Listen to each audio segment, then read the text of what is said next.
喺2009年9月13號，一直反對實施膠袋稅嘅民間團體107動力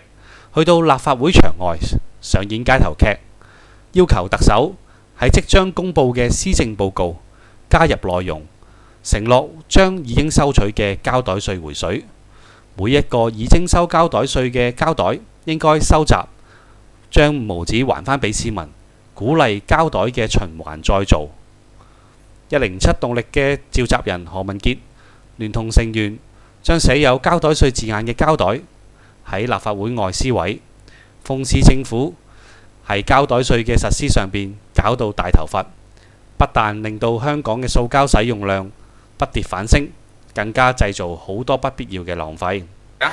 邱騰華搞膠袋稅實施咗2個月啦，我哋發現咧塑膠嘅使用咧就反而增加咗，所以我哋要求咧特首喺施政報告咧應該承諾將膠袋稅回水，每個膠袋已經徵費嘅應該還翻俾市民，換翻5毫紙，咁啊鼓勵市民咧收集所有嘅膠袋去循環再造，成為其他嘅用品，先係真正可以幫助到地球同埋環境。